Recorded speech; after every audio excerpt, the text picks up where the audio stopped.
Well, good evening to you. Sean Green with your sports. The Caribbean Broadcasting Corporation will be bringing some of the 2018 Barbados Independence Invitational Games live and tape delayed on Cbc TV and radio stations as part of our partnership with the Barbados Olympic Association in this year's third edition.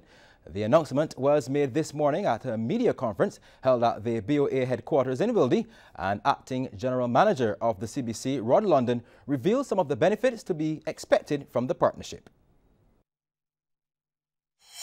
CBC decided to partner with the BOA in these games because we see it as being developmental. In the past, they would not have had as wide coverage as they would get now in terms of working with the CBC. So that was the primary reason. Our role is developmental. Bringing some of the games live, which, games that are not necessarily recognized, we will bring some of those games live and tape delayed. And part of the partnership would include us training athletes to talk to the media and stuff like that, how to use a mic and responding to questions that you're asking me so that they are comfortable and familiar and able to do that even if they travel internationally. President of the BOA, Sandra Osborne, applauded the evolution of the beach aspect of the games with the addition of more disciplines, including football, surfing, and tennis. We have a beach component, and I am particularly pleased at how that has developed, because what we have done is taken one of Barbados's prime assets, our beaches, and utilize them in a way that is exciting for people to come and see boxing, to come and see wrestling, beach volleyball, beach soccer, to name a few, on the beach tennis and so on the beach. I think is really wonderful. We've seen open water swimming, we've seen the sailing, surfing is also going to be having a competition. So we're really using the physical assets of Barbados as well as we showcase these games, and I think that is very important. Meanwhile, Manager of Sports at the Barbados Tourism Marketing Inc., Devon Chase, welcomed the expansion of the games as it is in the increasing of the number of tourists to the island, especially around November. I think that one of the challenges for us, and it's a good challenge to have, is that we're continually looking for new activities, new events to add to the sporting calendar. We want to give persons another reason to come to Barbados. Certainly the big games, and obviously because of the multifaceted nature of the activity, it caters to so many different events across so many sporting disciplines. It really is a showcase of our facilities, certainly of our sporting talent as well. In news of cricket, on the eve of the first test match versus India in Rajkot, the West Indies men are focused on playing a patient game against the host. West Indies captain Jason Holder complimented the patient style of play during the warm-up matches, indicating that the team will remain focused without looking at the big names in the Indian team. I try not to stress too much or think too much of the results. We just try to zone in on our process. And every individual knows their role within the team, and for each individual, just about being confident enough to express themselves and try to execute their role to the best of their ability. Sometimes it doesn't always go to plan, and that's life. Not only in cricket, not only in sport, that's life. So we've just got to accept that, look for ways to improve if it doesn't go right, and when it goes right, we've just got to capitalize on it. Regardless of whoever plays in, we've got to focus on what we need to do. I don't really want to sit here and single out players. It's a long cricket game. Five days of cricket is a long game. So it's a matter of us to be patient. I think patience will play a massive key down here in India, and just stick to our game plans. I don't really want to get into the one-on-one battles. I just want to play as a collective group, and we look forward to the challenge. Well, Holder indicated that the team is ready for the challenge and that they all share the same mindset of solid performances and playing good cricket. We were on the road for a little bit, getting ourselves ready for this series, so I don't think we should be short of preparation. Yeah, it's obviously a great challenge, everybody, I can tell you, in our camp is up for it. Within the last 2 or 3 years, we've played some of the top teams in the world, and we've pushed them, and we've beaten some of the top teams in the world as well. This group has shown what they can do, and it's not a matter of us, trying to come here to prove anybody wrong or to get involved in a lot of peripheral stuff that is unnecessary in my opinion. We've come here for one particular reason, that's to play good cricket. You know, that's what we need to control. That's all we can control, and that's why I want the guys just to focus on playing. And live coverage starts from around 11:50 tonight Barbados time and can be seen live on MCTV's Sports Mats. Meanwhile, former West Indies captain Courtney Walsh believes that although the Windies are the clear underdogs, they will still give a good account of themselves. I think in the last couple of series that they have played some good cricket. They had a very good win in England when they played in that test in Headingley. I think the confidence that they're getting and the composure that they're showing, that is very, very good. It's not going to be easy to beat India in India, as we all know, and India, the #1 team, playing extremely well. But I think the depth in this West Indies team should be able to give a very good account of themselves. Well, the combined campuses and colleges Marooners are gearing up for a fierce contest against the Jamaica Scorpions tomorrow at the 3Ws Oval. Of course, this is in the regional Super 50. The team is being led by West Indies T20 captain Carlos Brathwaite this year. They did their final preparations at the St. Catherine Club this morning. CBC's Akeem Clinkett was there for some of the proceedings. It's another year and another opportunity for CCC to make their claim on regional cricket. The team, which beat the 2 finalists last year, will see a squad made up of 5 Barbadians, 5 players from Trinidad and Tobago, 3 from Jamaica, and 1 from the St. Vincent and Grenadines. And they definitely will be looking to start on a winning note when they take on Jamaica in their first game. Coach of the side, Floyd Reefer, says while the goal is always to win cricket games, their main focus won't be only on winning. There are other objectives they are also aiming for. Obviously, the main objective is to win cricket games while developing these young fellas. You know, we got a good team this year. We have a good group of guys. The talent pool is very good. We have some experience as well. So our aim, just to everybody, is to win cricket games. Obviously, you want to see guys developing. At the end of the tournament, I mean, obviously the stats come out. You know, you want to see fellas in the top 5, batting and bowling, fielding. You know, and obviously fellas challenging for a team of West Indies players. Meanwhile, skipper Carlos Brathwaite says it's good to be back around the side after a couple of years. Brathwaite says now he's back, he's ready to hit the ground running and win some games. It's good to be back. Obviously, they gave me my first taste of first-class cricket, and now I thought that the time was right to make a sacrifice playing franchise cricket and come back and try to play regional cricket, play a bigger role with bat and ball. And I asked Floyd if the opportunity would be available, and he welcomed me with open arms, so I hope I could pay back his faith with performances on the field.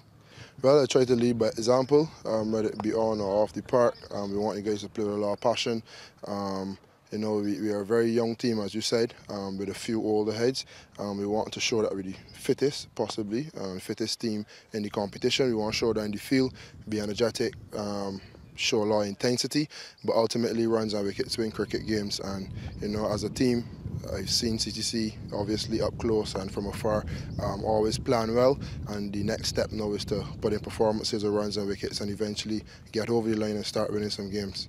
Brathwaite also says he's looking to make a big impression in this tournament so he can put a good image in the West Indies selectors' mind ahead of next year's World Cup. I've been tasked with batting at number 5, so I get to play a lot more deliveries, and then I have a bigger role, obviously, with the ball. So being one of the leading players inside, the responsibility is there. So hopefully, you can repair that again. But yeah, the time is right for the sacrifice. I think is the best time to try to salvage my ODI career, and to do that, I need to put some performances on the board with runs and wickets. So not really a big goal setter to say I want 10, 15, 20 wickets, but obviously as I reflect, there'll be times in the game where you think you could have gone a little harder to get a wicket, or you could have pulled back a bit more, economical. So as the games go on, I'll try to monitor my performance, but ultimately I want to have a season where you can say with bat, ball and in the field that I've contributed, and that I was outstanding in one of the 3 facets. Also, one of the new faces in the side this year is fast bowler all-rounder Akeem Jordan. And he's not afraid of the Jamaica side, despite their lineup featuring plenty of attacking batsmen. Jamaica has a pretty strong team this year. Likes of Chadwick, Chris Gill, Andrew Russell. Just to keep them tight early up. Don't give them any whiff, any arms, any freebies. I look to get some early wickets with the new ball. Batting-wise, just putting on my head, set a batting plan, and score runs if given the chance. So that first game between CCC and Jamaica Scorpions will be at the 3Ws Oval on Thursday, and it begins at 9 a.m. Akeem Clinkett, CBC Sports.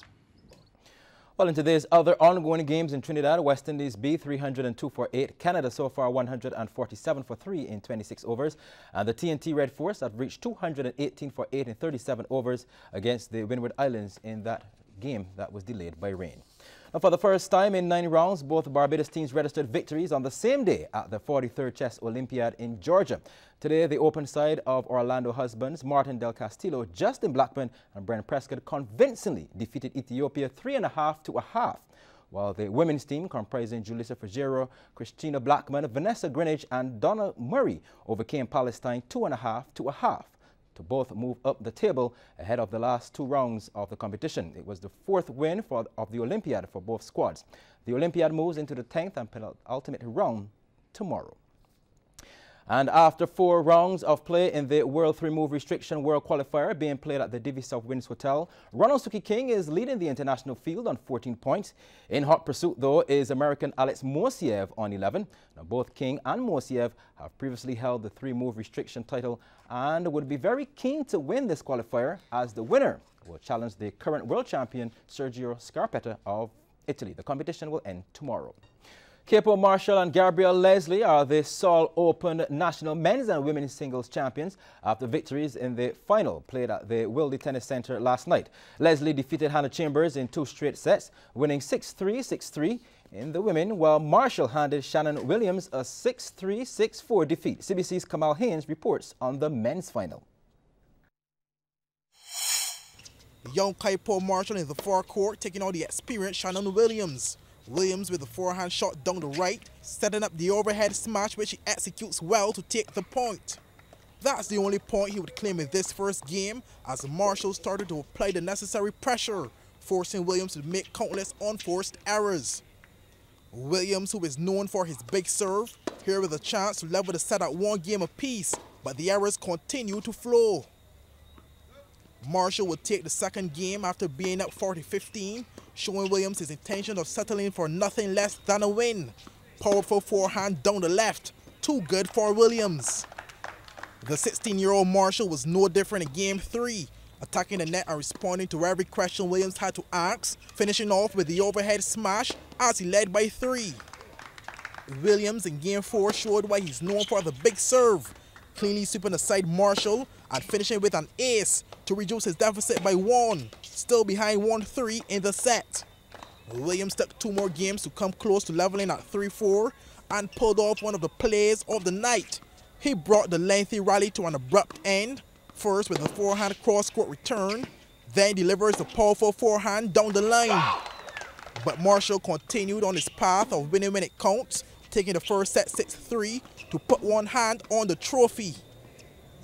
Second set saw a similar count of the first, with Marshall leading until Williams came from behind to level the set at 4-all in game number 8. Marshall, however, held on to take the final 2 games to win the second set 6-4 and be crowned the 2018 national men's champion. Kamal Haynes, CBC Sports. Switching to football, Mavericks completely wiped out the Empire Women in the Barbados Football Association's Women's League last night at the Wilde AstroTurf. The 2 players were able to score beaver tricks, while another scored a hat-trick in the massive victory. The CBC's Akim Klinkett reports. Mavericks in the pink got on the scorecard early in the 6th minute to be exact. Attack on the right flank. Cross comes in, but a blunder by the keeper allows Cheyenne Burnett to tap it in. 1-0 to Mavericks. 7 minutes later, it became 2-0. Goal kick for Empire, but it doesn't get out of the defense. Empire's defense also out of place, which allows Marissa King to be open, and she hammers it to the right of the keeper. 19th minute, Mavericks with a free kick. Empire's defense can't get it clear, and Burnett capitalizes, getting her second goal to make it 3-0. Burnett will collect her hat-trick in the 21st minute. Defender shielding the ball for the keeper to come and collect. However, she's not strong enough, and Burnett pounces. 4-0 to Mavericks. Mavericks continuing to apply the pressure. Pass to the left finds King. She bobs and weaves through the defense and shoots. It isn't the best of shots, but the Empire custodian helps her with another mistake. It's now 5-0 in the 36th minute. King, looking for more goals now, provides skill with the lock on the left flank, then lines up the shot. Too powerful for the keeper this time, who pushes it into the top of the net. 6-0, and it's her hat trick as well. Make it a beaver trick. King really inflicting pain on Empire. Toe poking into the right corner for her 4th goal. King added another goal to make it 8-0 at the half, so we pick it up in the second with the attack on the left side. Felicia Jarvis provides some trickery to make her own space and slots it into the top of the onion bag. It's 9-0 now in the 52nd minute. Did I say 9? Well, it's 10 now. In the 60th minute, Jarvis shoots from outside the 18, tries to place it and is successful through the keeper's legs. Ole! In the 74th, a new goal scorer would emerge. Carisha Catlin is the name, gets herself on the score sheet, slotting home to the right of the keeper. Jarvis, however, wanted a hat trick and made sure she got it in the 77th minute, heading home from a corner. Jarvis would then become the 2nd player to have a beaver trick in the game, scoring again as Mavericks would take the contest with a massive 13-0 victory. Akeem Klinkett,